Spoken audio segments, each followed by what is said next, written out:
2011 Ford F-150 SVT Raptor SuperCrew. Oh boy, and I complained about the Challenger being too big.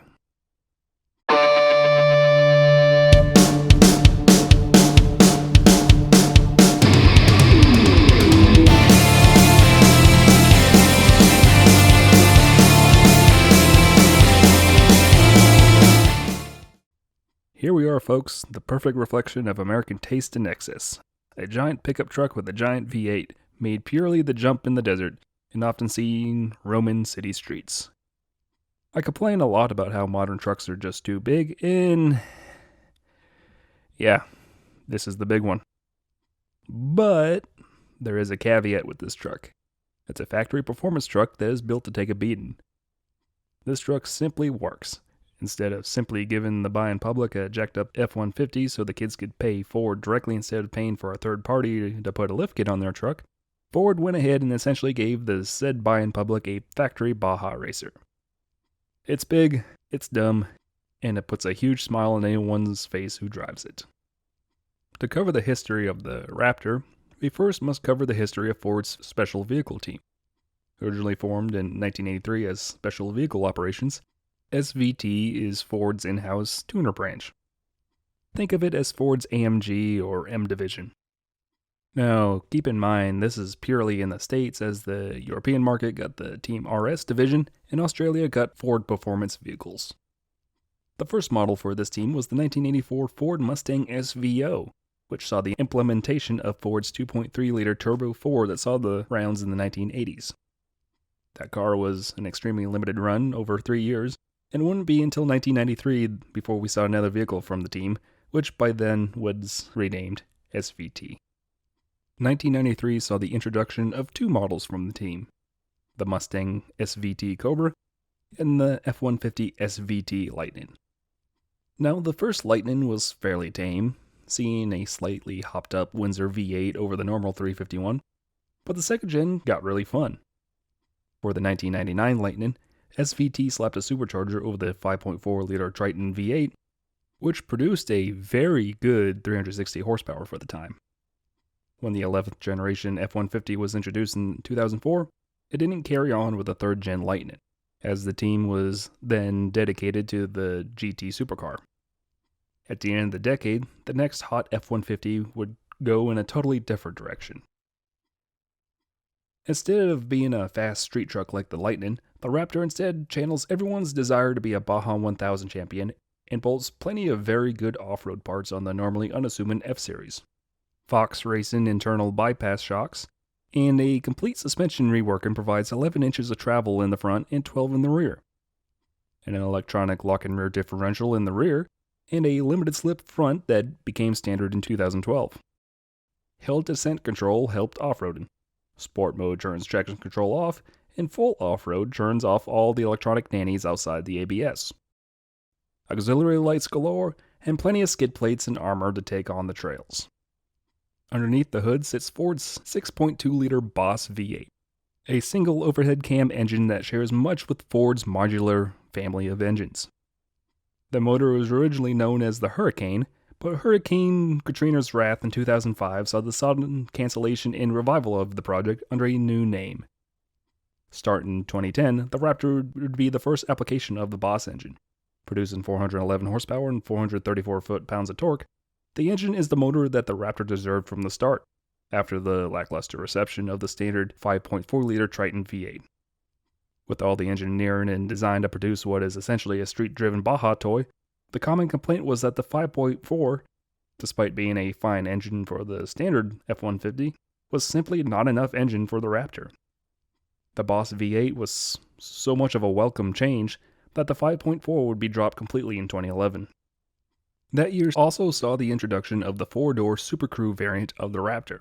This gave the Raptor plenty of room and seating to bring your friends of the 2- or 4-legged variety on any potential off-road adventures. Inside things are big, bulky, and tough appearing. Materials are just okay. But this truck is designed to be jumping through the air in the desert. As much as leather and more expensive plastics would be nice, they just wouldn't hold up well to muddy shoes and sand being just everywhere. I don't mind this. This truck was built for one thing in mind, and that thing is not driving on the street every day.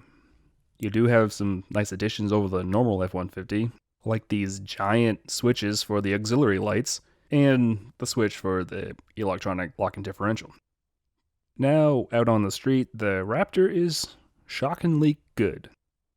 But there is one but here. A caveat, as you might say. The Boss is more than enough engine for this truck, and it makes all the right noises.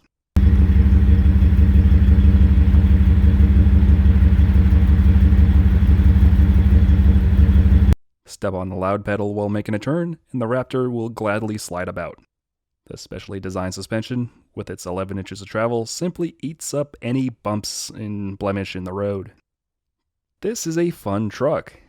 Then you pull up next to a city bus and you realize that the said bus isn't really that much larger than the Raptor.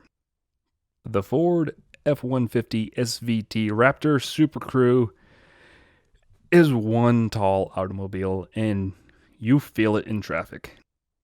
The Raptor is also ridiculously wide.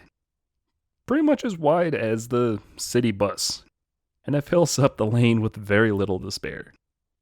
This means that in city traffic or parking lots, the Raptor is by no means maneuverable.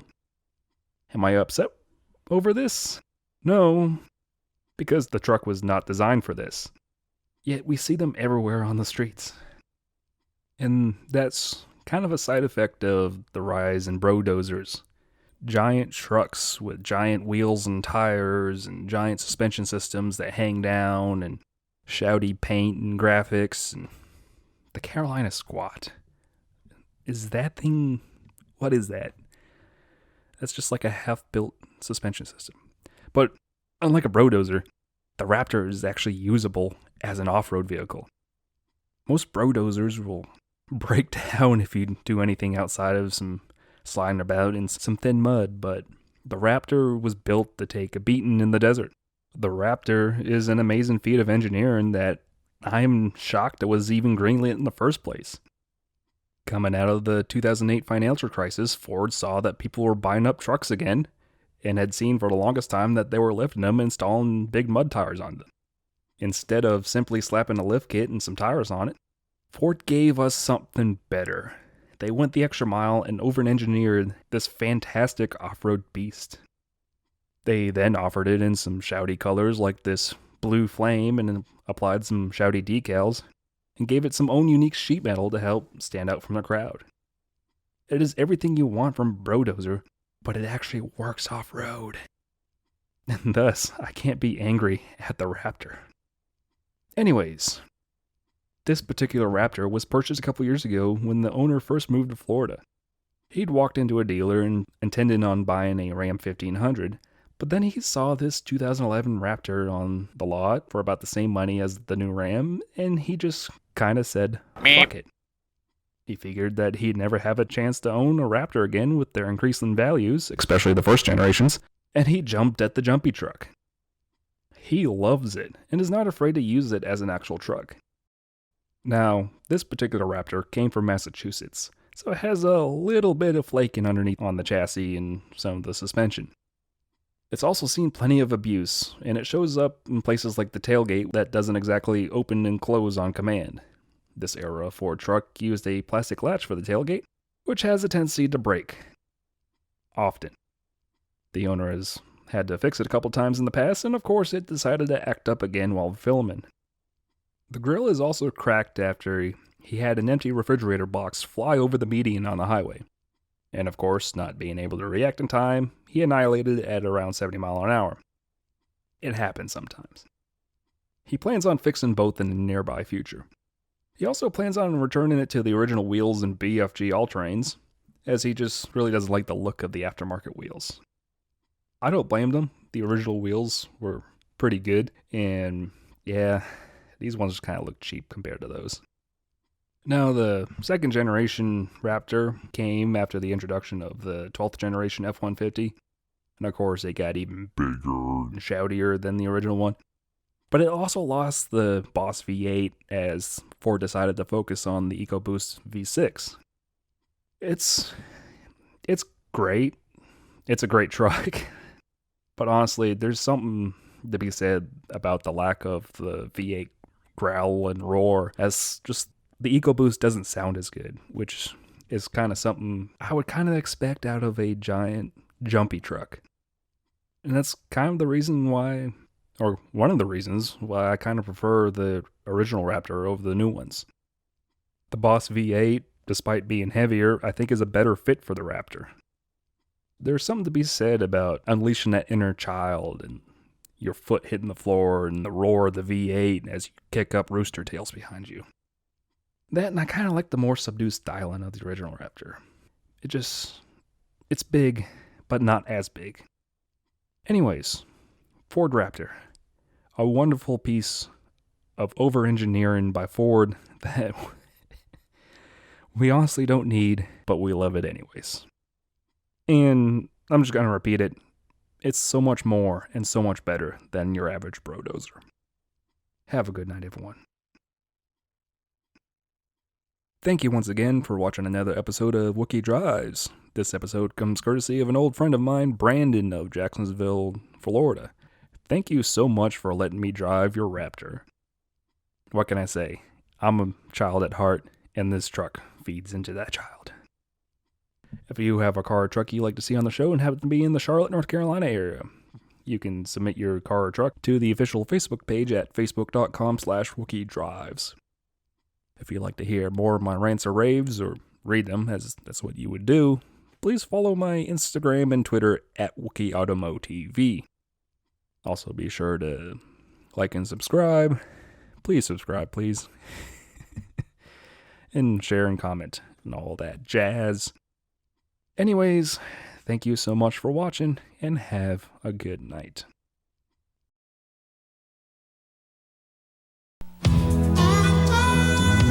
Over the years, Ford gained a lot of expertise in building tough, durable, dependable trucks. Today's Ford full-size pickups are more stylish, more comfortable, more powerful, but they're still tough and dependable. And of all the pickups sold over the last 15 years, there are more Ford full-size pickups still on the road than any other make.